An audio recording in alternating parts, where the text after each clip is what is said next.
কথা ছিল এখন সুন্নি লেখলে নয়, সুন্নি দাবি করলে নয়, আমার কথা কেন, সুন্নি প্রচার করলে নয়। বৃক্ষতর নাম কি, ফল পরিচয়। আপনারা তাকাবেন কার কাছে সুন্নত আছে, যেখানে সুন্নত আছে তারাই সুন্নি, যেখানে সুন্নত নাই তারা সুন্নি হইতে পারে না। আলহামদুলিল্লাহ ওয়া কাফা ওয়া সালামুন আলা ইবাদিহিল্লাযিনা ইসতাফা, আম্মা বা'দ, ফাউযু বিল্লাহি মিনাশ শাইতানির রাজীম। বিসমিল্লাহির রহমানির রহিম।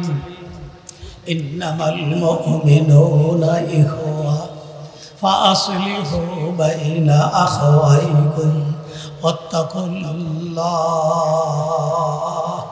লাআল্লাকুম তুরহামুন। বজ্র কণ্ঠে আওয়াজ তুলি আলহামদুলিল্লাহ। আমি আপনাদেরকে ওয়াজ করব না, ওয়াজ দেবন্দর হুজুরে কইরা গেছে, নজির আহমদ সাহেব কইরা গেছে, 10টার থেকে ওয়াজ শুনতেছেন। আমি শুধু একটা প্রশ্ন আপনাদের সামনে রাখবো, যদি আপনারা অনুমতি দেন।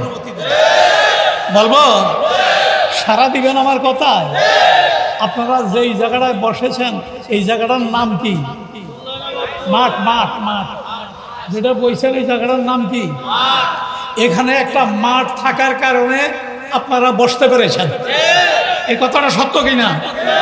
মাঠ না থাকলে এত হাজার হাজার মানুষ এখানে বসতে পারত? তাহলে মাঠ আছে বিদায়।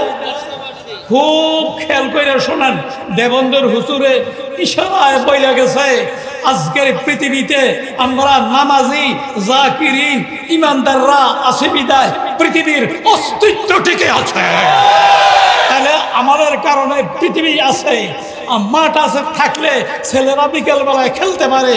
আজকে পৃথিবী টিকে রাখছি আমরা, এই জন্য ইহুদ নাসারা খ্রিস্টান সবাই খেলতে আছে, আমরা থাকবো না, কারো খেলা চলবে না।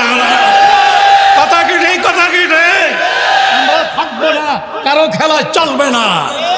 দুনিয়া টিকে রাখছে এটমে নয়, দুনিয়া টিকে রাখছে আপনার জিকিরে, দুনিয়া টিকে রাখছে আপনার সাজদায়, দুনিয়া টিকে রাখছে আপনার তেলাওয়াতে। কথা কি ঠিক? কথা কি ঠিক?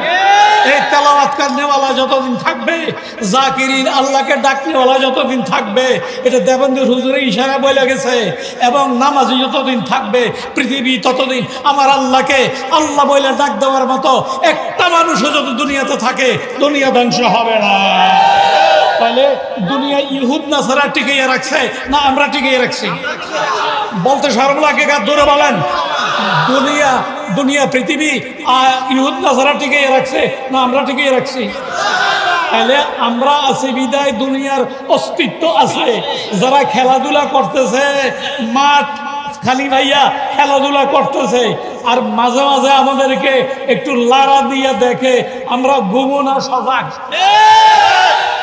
আজকের কওমি হালকার মানুষদের কাছে আমি জানতে চাই, আমরা হক্কানি উলামায়ে কেরাম ঘুমে না জাগৃত? চিল্লে বলেন, ঘুমে না জাগৃত? আমরা জাগৃত। আমার ভাই নজির আহমদ সাহেব বলে গেছে, ডাক পড়লে আমরা তৈয়ার। কথা কি ঠিক আছে? ইমান কি কয়? জান দিতে তৈয়ার, ইমান দিতে তৈয়ার নয়। ইমান নিয়ে দুনিয়ার থেকে যেতে চাই।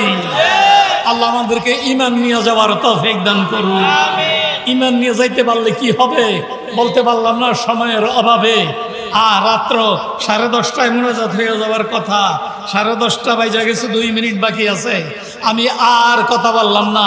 আমি আপনাদের সামনে যে আয়াতে করিমা তেলাওয়াত করেছি, এই আয়াতে করিমাকে সামনে রেখা ইন্নামাল মুমিনুনা ইখওয়া, খুব খেয়াল করেন আমি কি বলতেছি, খেয়াল করেন। একেবারে মাত্র 2 মিনিট। কি বলতেছি? আল্লাহ বলতেছেন পৃথিবীর যেই কোনো প্রান্তে মুসলমান আছে, লা ইলাহা মুহাম্মাদুর রাসূলুল্লাহ বলেন না কি? আশ্চর্য! সাল্লাল্লাহু আলাইহি ওয়াসাল্লাম এই কলেমা ফরিয়া যতজন পৃথিবীতে আছে সবাই একে অপরের ভাই। তাহলে ফিলিস্তিনিরা আমাদের কি? জিল্লাইয়া আজকে আমাদের বাইদের উপরে আক্রমণ চলছে, এমনটাও হইতে পারে আমাদের উপর কোনোদিন আসতে পারে। এই জন্য তাদের দরদি হইয়া যদি আমরা আল্লাহর কাছে দোয়া করি, ইনশাল্লাহ আল্লাহ তাআলা যেন পুরা মুসলিম জাতিকে রক্ষা করে। আমার আমার ভাই নজির আহমদ সাহেব আরেকটা কথা বলেছেন, সেই কথাটা হলো ক্ষেতের ইটা খেতে ভাঙলে আমরা মাঝখান দিয়ে বসে তামতে যাবো। আল্লাহ তাআলা সেই নমুনা দেখা যাচ্ছে। ইনশাল্লাহ তারাই জগরাইয়া তারাই শেষ হয়ে যাবে ইনশাআল্লাহ।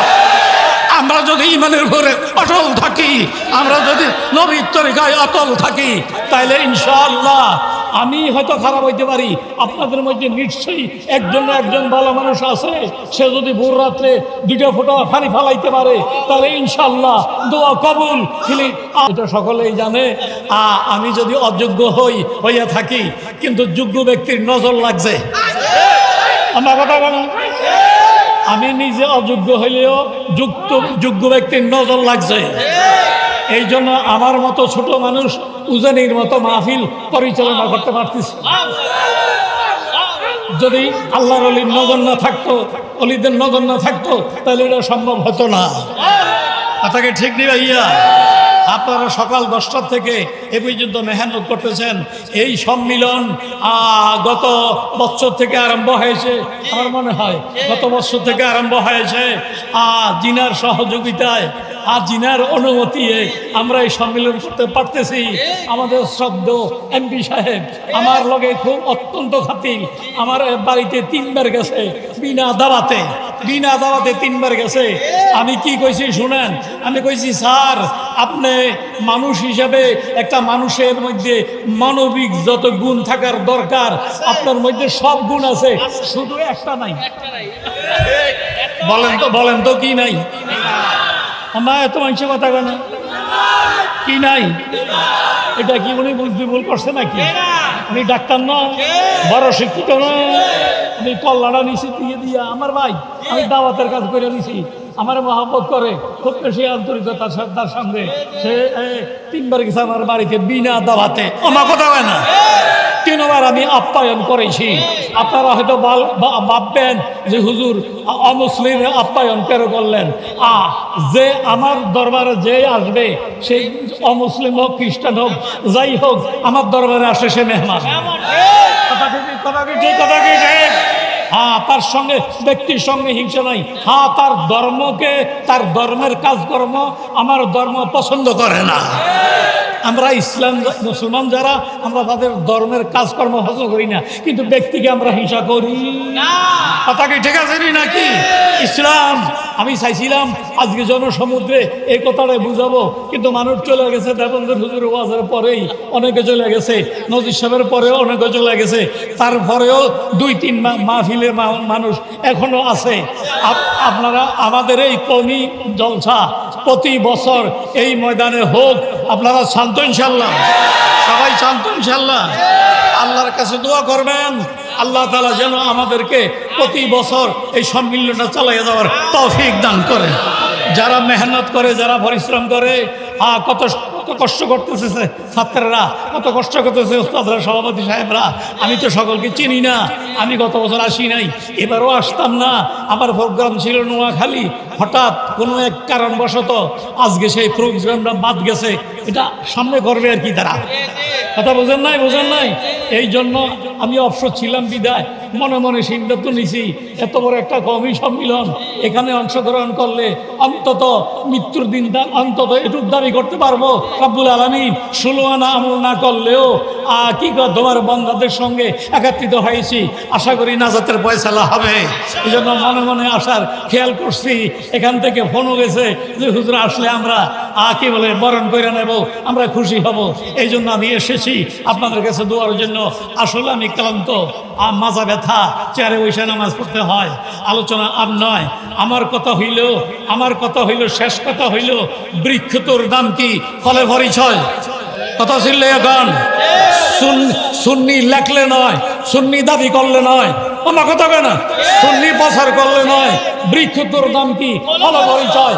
আপনারা তাকাবেন কার কাছে সুন্নত আছে, যেখানে সুন্নত আছে তারাই সুন্নি, যেখানে সুন্নত নাই তারা সুন্নি হইতে পারে না।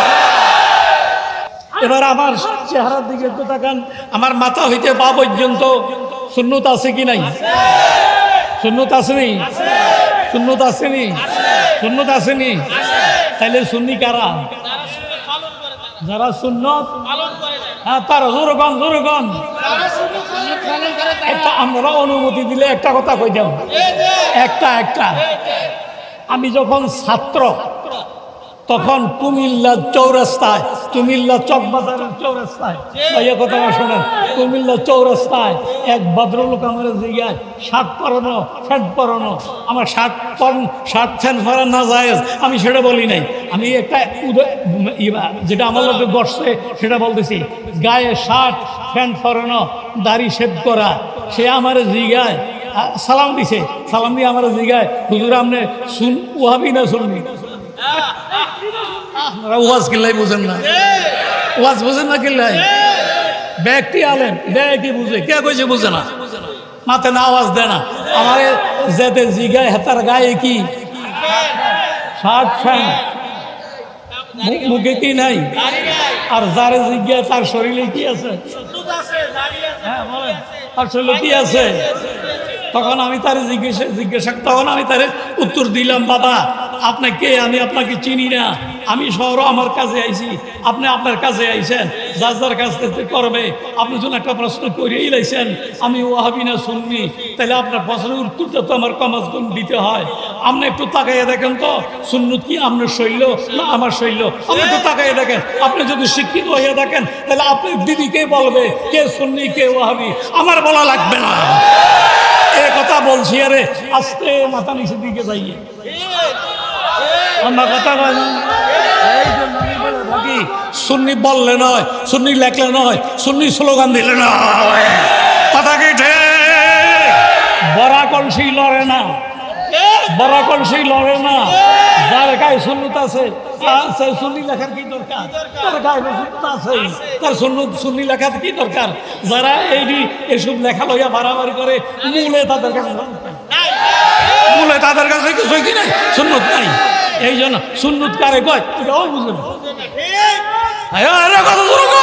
সুন্নত কারে কয় এটাও বুঝে না আমি কারো বিরুদ্ধে কথা বলি নাই আমি বাস্তবতার নিরিখে দুটো কথা রাখছি আল্লাহ সবাইকে বলার তৌফিক বুঝা আল্লাহ সবাইকে বুঝার তৌফিক দান করুন আল্লাহ আমাদের এই কমি হালকাকে কবুল করুন এই মাহফিলকে আল্লাহ কবুল করুন যারা শ্রম দিয়েছে তাদেরকে কবুল করুন আলোচনা আমি আয়াত পড়েছি আয়াতে হাদিস শরীফও পড়ি নাই শুধু আয়াত শরীফ পড়ছি আয়াতের ব্যাখ্যা করতে পারবো না যদি ব্যাখ্যা যাইতাম আমি আর একটু সময় পাইতাম তাইলে আপনারা দেখতেন কি আছে না আছে আচ্ছা আল্লাহ হাতে বাঁচাইলে আল্লাহ হাতে বাঁচাইলে আমিন গণ আল্লাহ সবাইকে নেক হায়াত দান করো দীর্ঘ হায়াত দান করো সুস্থ হায়াত দান করো আল্লাহ হাতে বাঁচালে সামনের দিকে দেখা যাবে সুবহানাকা লা ইলমা লানা ইল্লা মা আল্লামতানা ইন্নাকা আনতাল আলিমুল হাকীম আস্তাগফিরুল্লাহ আল্লাযী লা ইলাহা ইল্লা হুয়াল হাইয়ুল কাইয়্যুম ওয়া আতুবু ইলাইহি লা হাওলা ওয়া লা কুওয়াতা ইল্লা বিল্লাহ।